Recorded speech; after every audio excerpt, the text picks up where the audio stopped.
November meeting. Looks like we've got a full complement bar one. Heard from Councillor Truman. Anyone who? Hopefully she's in transit as we speak. That being the case, she's our expert, karakia expert, so we'll just leave it at the moment unless anyone volunteers to do that. Are we online? Mrs. Nian, online? God is gold. Welcome to members of the public, and nice to see you, Luke. Okay, apologies, we just had for lateness, I think. Councillor Truman, if I could move for that, please. Thank you. Councillor Williamson. All those in favour, please say aye. Aye. Conflicts of interest regarding any of the items here. Is anyone wanting to declare any conflicts of interest in the main part of the meeting? Part, certainly. Okay. Yep. Thank you. We'll just go straight to item 1 then. And all okay there? Item 1, confirmation of minutes of the ordinary council meeting on the 28th of October 2014. Could we have We've got a couple of points. Of clarification, please? Thank you, Your Worship. Just in regards of the Chief Executive Officer's report, I didn't write it down at the time, but someone must have asked in regards to some external debt. In relation to the gross external debt, 25 million has been refinanced at 4.69%. What's our borrowing costs? What page are you referring to here? 1 bar 3. 1 bar 3.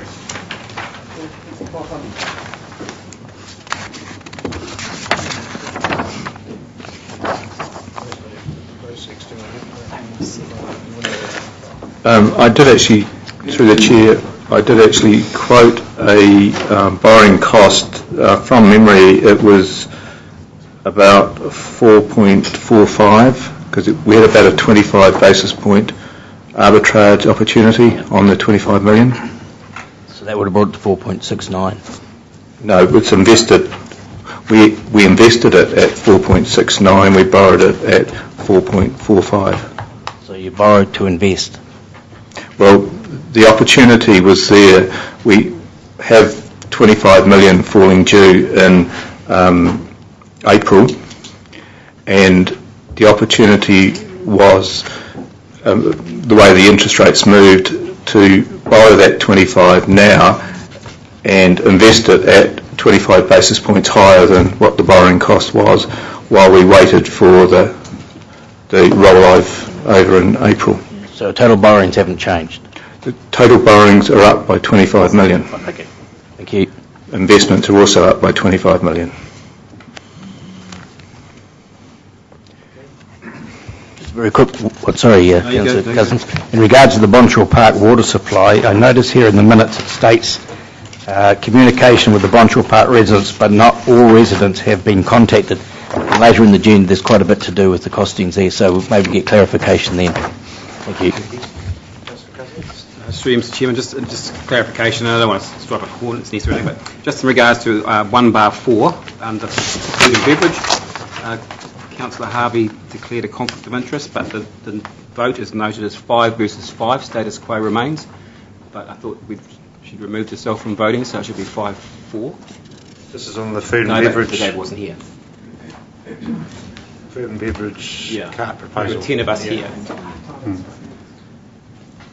And Councillor Harvey said she had a conflict of interest, but voted anyway, but it was negated. But it says that status quo prevails, but her vote shouldn't have been counted. It should be 5-4. You voted, it has to be counted even afterwards. Okay, do we need to note it though? But do we need to note it that because it wasn't?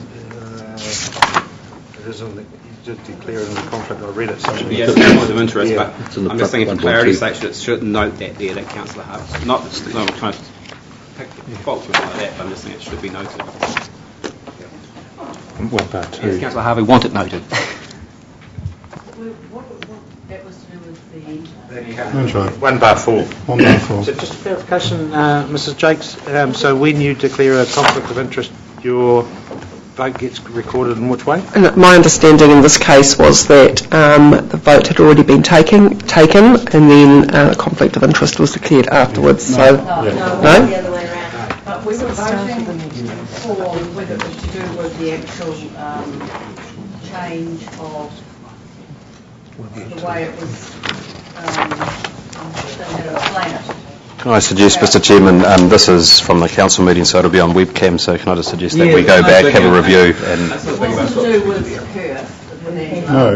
It was, I thought I was actually voting for revisiting the use of The licence size. licences. That's what I thought I was voting for. Oh, right. Sorry. So then if you vote, it needs to be getting. And that's where I was confused. I thought I could vote for that. Okay, so one you would have thought, probably two you wouldn't. We'll go back. Yeah, there's okay. no thank you. Okay, we'll clarify that later. Okay, any other points of clarification? You through the chair. Yes, Councillor Just Williamson. 1/5, just with regard to the Kiddie Corp and Community Gardens Trust at the Bowling Club. Is there any further development on it? We're still negotiating the various lease areas for the community gardens and Kiddie Corp and working on that arrangement before we go out for consultation.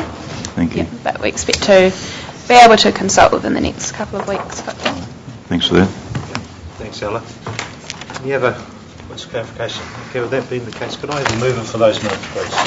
Thank you, Councillor Hickman, seconded by Councillor Cousins. All those in favour, please say aye. Aye.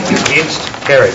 Item number 2, receipt of minutes, Fences Reserve Dogs Committee, Turangi-Tongariro Community Board, 14th of October and 11th of November, and the Taupo Airport Authority on 3rd of November. I'd like to get these moved on block if it's possible. But, Just a point, Mr Chairman, I read the minutes of these various meetings, so I'm just wondering whether it be the Community Board or Councillor Jolins on the Airport Authority, if there's any issues of importance that they may speak to the minutes. good ideas. Any points, well, mainly points of clarification or any things you want us to point us to that we've all obviously read the minutes. Definitely any recommendations need to be talked about. Yeah, and if there's any recommendations, we need to talk about them. So, There's one on the Fred Committee, 2/5, there's a recommendation there. Yep. 2/5, Your Worship. yes. Recommendations 2 and 3 are to be approved, and the recommendations of 1, 2 and 4 are included in an item on the agenda, but the item 3 will be included in the December meeting for adoption, because that's a traffic bylaw and it won't be adopted until, or come into force until July 15, isn't it? Yeah. Okay. Thank you, Councillor Hickling. 2/3 as well. And, 2/3. Yep. That's a very good recommendation there too, is it? Yeah. Cool. Okay, could I have a mover for those minutes with those recommendations? Thank you, Councillor Bonney, seconded by Councillor Jolins. All those in favour, please say aye. Aye. Against? Carried. Item number 3, Chief Executive's report. Apologies from the Chief Executive today, but standing in for the Chief Executive is Mr Alan Menhena. Through the chair, we'll take this as read and then we'll tag team to answer any questions. Okay. 3 of us. Okay, any questions of the Mr Menhena regarding the Chief Executive's report? Councillor Park? Sorry, don't mean to be, it seems a little bit pedantic, but on 3/8 under wastewater, it has the gully planting program and the removal of the blackberry has commenced, but yet on 3/7 it says it's been complete, so should that just not be a tick instead of a green for go? So we should have had the pages round the other way, No, because then it would have started on 3/7 and been completed on 3/8. absolutely, Mr. Yes. Menhena, correct. Your Worship. Councillor Hickling? Just a comment. I think it could be a double up of item 3/6, EnviroPods, I'm hoping we have installed 10, because on page 3/8 we've also installed another 5. So 3/6 we've got it under stormwater, and 3/8 we've got it under wastewater, but we're talking about EnviroPods. So have we installed 10 or have we installed 5? In 3/6 it says they've been installed, and 3/8 the additional 5 are planned to be installed. This month. Yeah. So, Yeah. so is that 10? That would be 10. Oh, okay. I thought we'd only allocated 5. That's okay. But I'll follow up on that. Yeah, no, that's good. If we've been able to install 10, that's great. Yeah, I think you might be right, but Yeah. But we'll follow that one through. Okay. Probably just a double up, I think. Okay. Any other questions of the Chief Executive's report? So, Stuart? On 3/10, I might be wrong, but I thought that the purification system at Stunt Bay had been taken care of, but here it says that design work is currently underway. So Two different things. for the period of the report, the design work was underway. Now it is done. completed. Thank you. Councillor Buddy? Just a couple of issues. On 3/2, the CEO mentions about reducing the level of waste going to the landfills, and yet at a workshop the other day we are going to allow, we're going to get our bin size down to 120 litres, but a property can have 2.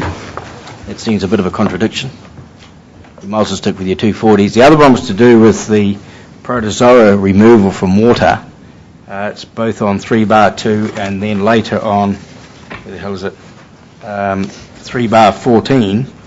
It's of concern that we've spent a huge amount of money on a water treatment plant that is struggling to perform as the specifications no doubt should be. What's the kickback for it? Not kickback, but what's our claim if those facilities don't get corrected shortly? First query regarding the 240 litre bins, 120 litre bins. I think we workshopped that pretty well the other day. That the intent is to reduce the 240s. Reduce the number of volume of refuse to the station. That cannot guarantee that, of course. So that's just my answer for that one. The actual second. So you're right. I mean, in terms of the rubbish bins, evidence from around the country is that by reducing the size of those wheelie bins, you reduce the amount of waste that goes to landfill. And you'll remember the information we gave you from Auckland and other places with regards to that. In terms of the water, it's not a matter that the water isn't up to standard. It's just that you've got to have tested for 12 months and reported, and we haven't been up and running for 12 months, so we haven't got those reports. So the water itself doesn't not meet the standards. It's just the reporting processes around that. But on 3/2 it states Turangi and Mangakino, they've been going longer than 12 months. Yes, if you look at page 3/14 under current issues and read that first bullet point, it'll explain it there, where it says that the report for Turangi and Mangakino has been produced, however requires some amendments, and for Taupo, the wastewater treatment plant monitoring data has been produced from the plant, and reporting format is to be finalised. So it's wastewater. That's water. That's water. Water treatment plant, WTP, rather than wastewater treatment plant. So it's a reporting issue in terms of timing and formatting, rather than, and I want to make it quite clear that there's nothing wrong with the quality of the water as people turn their taps on. It just states compliance cannot yet be demonstrated for any water supply. Coming back to your 120 bins, I get the point of the 240, let's reduce it. I read all the stuff from the workshop. At that workshop it was stated you can have 2 120 bins. That's what I want clarified. Is that not correct? If you pay for them. Yes. Yes, if you pay for them. That's correct. I think. You can have 4, as many bins as You can have 4. Yeah, or if you pay for them. Pay for them. Not reducing the landfill. That's what we're saying. The evidence is around the country that reducing the size does The park. reduce the. Okay, Councillor Park. Yes, thank you. Just in regards to wood hogging, which I have to say is probably my favourite phase in this whole agenda, on 3/15 and the wood getting sent to Kinleaf, does that cost us, or does Kinleaf pay us for the wood, or what's the setup there? Wood hogging, is that such a word? Wood hogging. It is now. Like wildly wood hogging. We'll check on that and Right. let you know. Thank you. Okay. Well done, you have done indeed. All right, any other questions? Councillor Williamson? Just under community engagement, so just as a way of acknowledging the team with Dominic and Helmut, with the collaboration with the Minister of Social Development, with the Youth Job Seeker workshops. I spoke to Helmut last night, there's another one next month, so it was very rewarding. I think it was with John, Councillor Boddy, Rosette, Collins and Krasowski attended a workshop last month in the chamber here. It was quite rewarding to see the work that's been done to promote the well-being of young people in this community. And also on the side note, last night with the Mayoral Task Force for the Youth Job Seekers, it was acknowledge you and the team, Karen and the team, for the great success of that industry training graduation last night at the Great Lakes Centre. Councillor Johns? It was just a query.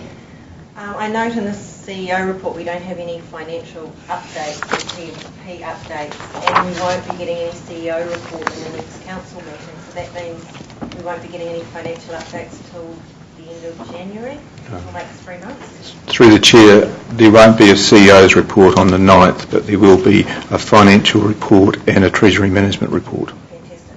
Thank you. Can I have a mover, please, that Chief Executive's report received? Councillor Park, thank you. Seconded by Councillor Krasowski. Thank you very much. All those in favour, please say aye. Those against? Carried. Item number